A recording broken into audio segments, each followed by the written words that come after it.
Hello students, so welcome to the class. I'm Yogita.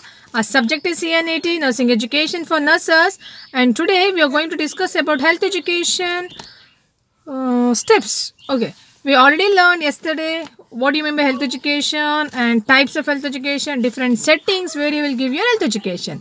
But today we are discussing how to give that health education, what are the planning and strategies required for this health education. The important steps in health education is collecting the information, understanding the problem, deciding on priorities, objective of that particular group, your community, identifying and obtaining the resources, encouraging action and follow-up, selecting appropriate method, evaluating the result and reviewing the process of planning. Now these are the important steps in health education. Now first is collecting information. It's very important when the educator going to give a health education to an individual or group, he must collect the detailed information about them. The information might be related to their personal problems, problem of their community, personal behavior, attitude, beliefs, knowledge, everything. Now to collect the information, they can use different techniques like observation, interview, asking some skills, asking some questions, asking them to perform some of their practice, belief, skills. Also, we can use some records. We can check certain records so that we are able to gather the information.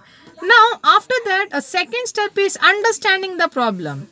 It's very important that you understand the problem exactly so that you are able to define it. Then only we can make all the strategy to solve the problem. Unless you understand, then we are not able to make a proper planning for health education. Maybe in a community, when you went to assess, you assess that all the children are purely nourished. Now you cannot identify this problem because of children are not having a right eating pattern. But actually the problem is because of mothers, because mother do not have the right knowledge on food and nutrition. See, this is a way you must able to identify what is the exact problem. Then deciding the priority. That means you see that what's the exact actual problem which need to be addressed first. Either individual or the group, you need to prioritize their problem based on the need or based on the emergency of requirement of service. You categorize the problems of that community. Also set the objective. Now, once you set the objective, you must try to attain at any cost. Always frame an objective which is reasonable and which is measurable and which is attainable. At the end of the class, you should able, that means your group should able to acquire knowledge on that, practice to that and develop certain positive attitude. So all these three domains should be considered when you frame your objective. Then identifying and obtaining certain resources. It's very important that how do you give a health education. Whatever the resource materials are available in the community or in that health setting areas, you need to identify and you make use of that services so that it will be easy for you to deliver your health education program. Encountering the action and follow. We need to see that how we are going to get a response from the community as well as from this individual. We need to maintain a constant follow-up supports, follow-up services. Otherwise, they may hear your program, then they may not do that. For example, mosquito-borne diseases are very common during rainy season.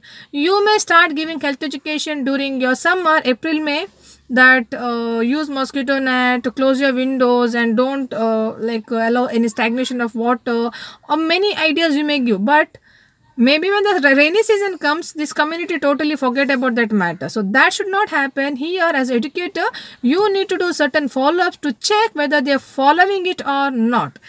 Then selecting the appropriate method of teaching. Now depending on their level of understanding and the group, you need to use certain methods, like you can use oral health education program. You can do some role play, social drama, skit, or you can use certain AVs to educate the people, singing some songs, telling stories. If it is a small children, definitely when you tell the stories, they are much excited and they'll understand the concept. So you have to see a level of your audience, then select the right method, to deliver your health education program. Evaluating your results. It's very important that at the end of your program, you need to evaluate what is the success rate of your health education program. Now, this evaluation can be done verbal question you're asking, you're making an observation, you're keeping some interviews. Definitely you can go through the evaluation class where you learn different types of evaluation, summative or at the end formative evaluation. All these things can be done. This will just help you to get the result rate. Then finally, reviewing a process of your planning. Whether after doing all these things, if you get a good result, that means your health education is simply super. So that means you have done your best. Now, in case if you are not done, it's your responsibility that now you review all this health education process and find where you did a mistake.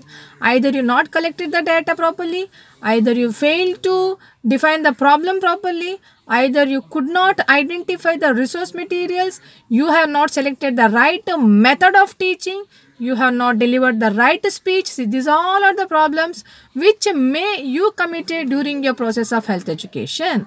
So that's why, dear students, you need to go through this process to identify the problem. That's one of the last step in your health education process. I hope you understood.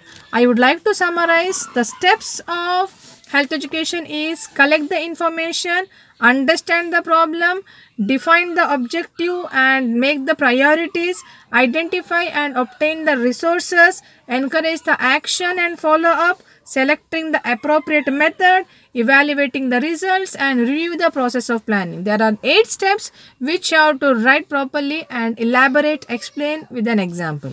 I hope you understood. Please keep watching. I'll meet you in the next class with a new concept. Thank you all.